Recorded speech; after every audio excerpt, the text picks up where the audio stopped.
क्या हुआ जब अचानक से अयोध्या में प्रकट हुए साक्षात विभीषण कलयुग में ऐसा चमत्कार देखकर सबके होश उड़ गए। प्राण प्रतिष्ठा से पूर्व अयोध्या में कई बड़े चमत्कार हो चुके हैं, जिसमें गिद्धों का दिखना, भालू हो या दूसरे जीव, कभी सांप का दिखना तो कभी मां सरयू नदी का प्रकट होना शामिल है।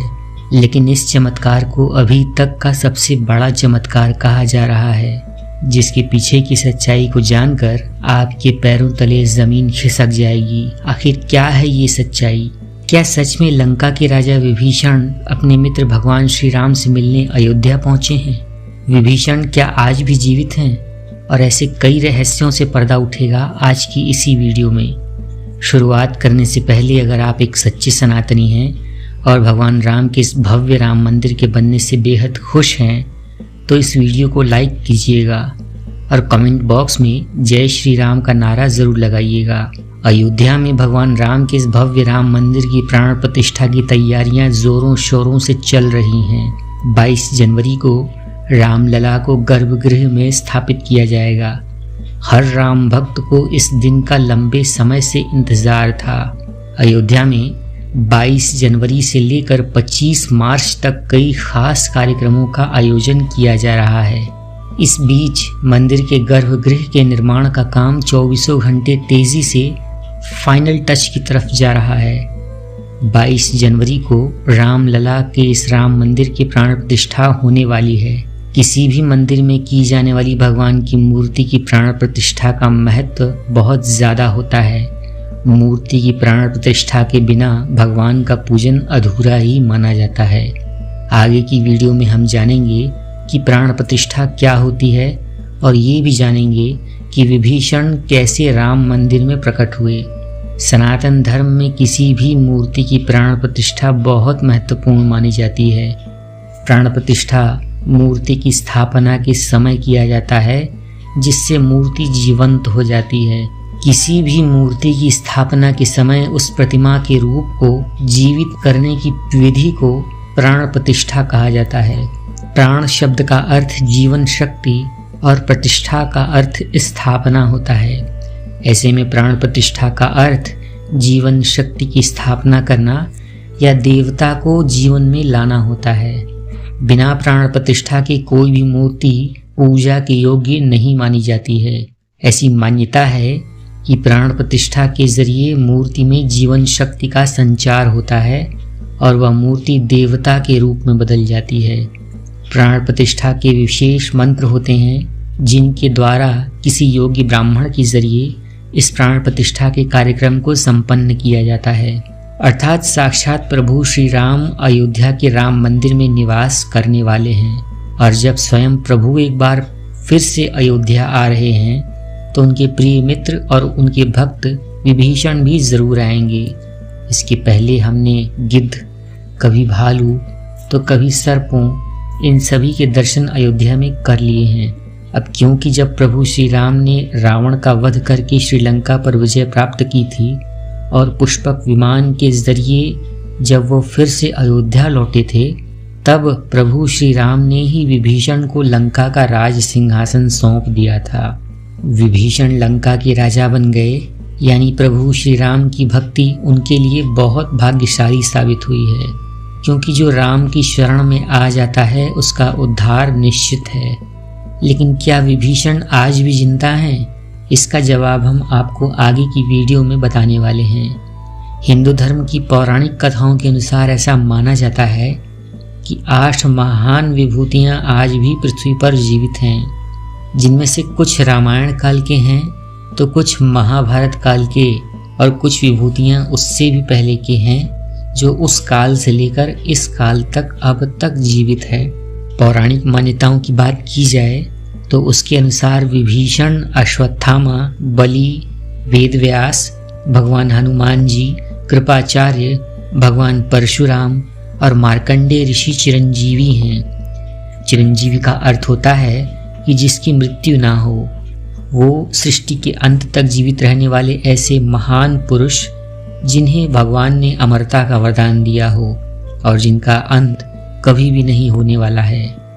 विभीषण जी भी इसी पृथ्वी पर मौजूद हैं और अनंत काल तक वो भी जीवित रहेंगे, क्योंकि उन्हें भी ऐसा ही वरदान मिला है। तो आखिर ये वरदान उन्हें किसने दिया? भगवान राम के अनन्य भक्त और उनके मित्र विभीषण बाल्यकाल से ही बहुत धार्मिक प्रवृत्ति के थे। उनके अंदर अपने पिता वाजश्रवा ऋषि की तरह ही सात्विक गुण थे, इसीलिए उनकी अपने भाई दशानन रावण से कभी नहीं बनती थी। उन्होंने लंका में रहते हुए भी रावण के कई धर्म विरुद्ध कार्यों का विरोध किया और उन्होंने लंका के युद्ध में धर्म का पालन करते हुए भगवान श्री राम का साथ दिया। इसीलिए प्रभु श्री राम ने उन्हें सृष्टि के अंत तक अजर अमर रहने का वरदान दिया। जब तक कलयुग का अंत नहीं होता तब तक विभीषण जीवित रहेंगे, जब भगवान विष्णु स्वयं कल्कि के रूप में पृथ्वी पर अवतार लेंगे और वो भगवान विष्णु का अंतिम अवतार होगा। और तब ये आठों चिरंजीवी भगवान कल्कि का साथ देंगे और फिर से सतयुग की स्थापना करेंगे। अगर हमारे प्राचीन वेद पुराणों की बात मानी जाए तो इसका अर्थ यही निकलता है कि विभीषण आज भी जीवित हैं, लेकिन क्या प्राण प्रतिष्ठा से पहले उन्हें राम मंदिर में कब और कैसे देखा गया, इस विषय में हम आपको आगे बताते हैं। इसे सुनकर आपके भी होश उड़ जाएंगे। ये घटना है दिनांक 11 जनवरी 2024 की। दरअसल रात्रि के 12 बजे की तरह रोजाना सभी मजदूर अपने काम को पूरा करने के बाद गर्भगृह की सारी तैयारियों की एक बार फिर से जांच करके अपने अपने तंबू में विश्राम करने जा रहे थे। तभी वहां के मजदूरों को मंदिर के अंदर से ही प्रभु श्री राम के नाम के जाप की एक ध्वनि सुनाई पड़ी। अभी किसी भी अन्य व्यक्ति को रात्रि के समय मजदूरों के अलावा मंदिर में घुसने की अनुमति नहीं है। तब उन्हें ऐसा लगा कि शायद किसी आसपास के मंदिर द्वारा उन्हें ध्वनि सुनाई पड़ रही होगी, तो इसलिए सभी मजदूर रात में ही वापस सो गए। लेकिन सुभाष नाम के एक मजदूर को लगातार ये बात खटक रही थी। उसे नींद भी नहीं आ रही थी, तो इसलिए वो राम मंदिर के ही विषय में सोच रहा था। इसी समय उसके मन में इस बात को जानने की उत्सुकता हुई कि आखिर इतनी रात को राम मंदिर के अंदर ये राम नाम का जाप कौन कर रहा है। उसने अपने सभी साथियों को उठाना चाहा, लेकिन वो सभी थके मांदे होने के कारण गहरी नींद में थे, लेकिन सुभाष को नींद नहीं आ रही थी। सुभाष ने अकेले ही राम मंदिर के उस परिसर का दौरा किया जहां राम मंदिर का निर्माण कार्य चल रहा था। उसने राम मंदिर के एक एक दरवाजे और एक एक कोने की अच्छी तरह से जांच की कि शायद कहीं कोई मिल जाए। और अंत में जब उसने राम मंदिर के गर्भगृह में झांक कर देखा तो वहां उसे एक बहुत ही दिव्य पुरुष, जिनके अंदर से काफी तेज प्रकट हो रहा था, वे अपने हाथों में माला लिए हुए भगवान राम के नाम का जाप कर रहे थे। देखने में ऐसा लग रहा था कि मानो वे काफी दिव्य पुरुष हों और उनकी लंबाई चौड़ाई भी आम मनुष्यों की तुलना से बहुत बड़ी थी। ऐसा लगता था कि वो किसी पौराणिक समय से आए हों और किसी राजसी वस्त्र में उनके उठने और बैठने का तरीका और अन्य हाव भाव दूसरे राजाओं की तरह ही मालूम पड़ रहे थे। सुभाष अंदर का ये नज़ारा देखकर दंग रह गया और इसके बाद अपने सभी साथी मजदूरों के पास गया। उसने झकझोर कर उन सभी मजदूरों को उठाया और उन्हें ये सारी सच्चाई बताई। और जब सब मिलकर राम मंदिर के उस गर्भगृह में पहुंचे तो वहां सभी के होश उड़ गए, क्योंकि वो दिव्य व्यक्ति वहां से गायब हो चुके थे। और चूंकि रात्रि का समय चल रहा था तो सभी लोग सुभाष की बातों को भ्रम ही समझ रहे थे और कोई भी उनकी बातों को मानने के लिए तैयार ही नहीं हो रहा था। लेकिन सुभाष को ये अच्छी तरह से पता था कि उसने जो कुछ भी देखा है वो बहुत बड़ा चमत्कार है। लेकिन उसके मन में एक ही सवाल बार बार घूम रहा था कि रात्रि के 12 बजे मंदिर में राम नाम का जाप करते हुए वो दिव्य पुरुष आखिर थे कौन, क्योंकि आज के समय में किसी भी पुरुष को इतने अंदर मंदिर के भीतर उस गर्भगृह में जाने की इजाजत नहीं है। वैसे भी उस पुरुष के अंदर इतना तेज था कि जो आजकल के व्यक्तियों में नहीं हो सकता है। उनका संबंध पौराणिक काल से ही होगा, ऐसा जानकर सुभाष ने भगवान को धन्यवाद दिया अगर हम भी रामायण काल की बात करें तो ये दो ही शख्सियतें ऐसी हैं जिनका होने का दावा आज भी कलयुग में किया जाता है। पहले हैं साक्षात भगवान हनुमान और दूसरे हैं विभीषण। तो पूरी संभावना यही है कि सुभाष ने राम मंदिर में रात्रि के समय जिस महापुरुष को देखा था वो महाराज विभीषण ही हो सकते हैं, क्योंकि उन 8 चिरंजीवियों में महाराज विभीषण भी आज तक पृथ्वी पर जीवित हैं और राम मंदिर में पिछले दिनों से कई चमत्कार हो रहे हैं। जहाँ कहीं दिव्य शक्तियाँ भी भगवान राम के स्वागत के लिए अयोध्या आ पहुँची हैं, वहीं राम मंदिर के उद्घाटन की तैयारियां अब अपने अंतिम चरण में हैं। इसी बीच जहां एक ओर भगवान श्री राम की राम जन्मभूमि तीर्थ क्षेत्र ट्रस्ट लगातार तैयारी की जानकारी साझा कर रहा है, वहीं आगे आने वाली 22 तारीख के मौके पर कई संत महात्मा और जिन भक्तों ने राम मंदिर के लिए संघर्ष किया वो सभी अयोध्या पहुंचने वाले हैं। न केवल 22 जनवरी को ही बल्कि अभी से ही मेहमानों के आने का सिलसिला तो शुरू भी हो चुका है। अयोध्या भगवान राम की भव्य तैयारियों में जुटी हुई है और 11,000 से भी ज़्यादा VIP मेहमानों के स्वागत की तैयारियां की जा रही हैं। वहीं एक दौर ये भी था कि जब भगवान राम अयोध्या में एक टेंट में विराजमान थे। रामायण काल के समय अयोध्या को पृथ्वी का स्वर्ग कहा जाता था और देवता इसको स्वर्णिम नगरी कहते थे, क्योंकि ये नगर चारों तरफ से हर प्रकार की सुख सुविधाओं से युक्त था। लेकिन जब मुगल आक्रांताओं ने भारत पर आक्रमण किया तो पूरे अयोध्या नगरी को ही उजाड़ कर रख दिया। मंदिर के ध्वस्त होने के बाद कई सालों तक ये जमीन वीरान पड़ी रही और किसी भी हिंदू सनातनी को इस क्षेत्र में आने की अनुमति तक नहीं थी। लेकिन पुनः भगवान राम की कृपा हुई और यहाँ भगवान राम का भव्य मंदिर बनने के बाद यहाँ फिर से लोगों की संख्या में बहुत बड़ी वृद्धि होना शुरू हो चुकी है। इसी बात को ध्यान में रखते हुए सरकार ने अयोध्या में हजारों करोड़ रुपए के विकास का कार्य किया है। राम मंदिर की प्राण प्रतिष्ठा से पहले प्रधानमंत्री नरेंद्र मोदी जी ने अयोध्या में अलग अलग विकास कार्यों का उद्घाटन किया और महर्षि वाल्मीकि इंटरनेशनल एयरपोर्ट अयोध्या धाम को भी लोगों को तोहफे में दिया, जिससे अयोध्या की कनेक्टिविटी पूरे वर्ल्ड के साथ बहुत ही आसानी से हो चुकी है और अब इस एयरपोर्ट पर ही पूरे विश्व से कोई भी कभी भी आ सकता है। इस एयरपोर्ट को पूरी तरह से भगवान राम से जोड़ा गया है, जिसकी दीवारों पर भी आपको भगवान राम से जुड़ी हुई सजावट और कई ऐसी अनुपम चित्रकारियां देखने को मिलेंगी। इस एयरपोर्ट के अंदर घुसते ही आपको ऐसा लगेगा जैसे आप फिर से किसी रामायण काल में आ चुके हों। और आपको बता दें कि इस एयरपोर्ट को 20 महीने के रिकॉर्ड समय में तैयार किया गया है।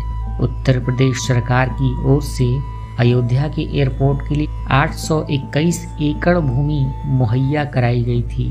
14 साल का वनवास पूरा करके और रावण का वध करके जब भगवान श्री राम पुनः अयोध्या पहुंचे थे तो अयोध्या के घर घर में दीपावली मनाई गई थी।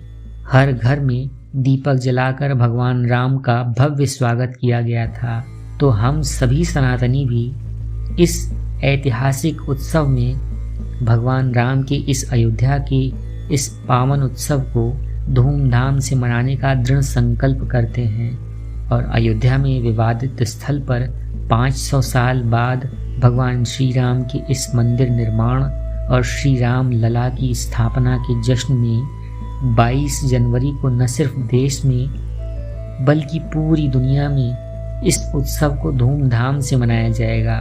हमारे पड़ोसी देश मॉरिशस में तो इस दिन सरकारी छुट्टी भी घोषित कर दी गई है। अयोध्या से PM मोदी ने देश के सभी 140 करोड़ देशवासियों से 22 जनवरी के दिन अपने घरों को श्री राम ज्योति नामक दीपक की रोशनी से अपने घरों को जगमग करने का आह्वान किया है।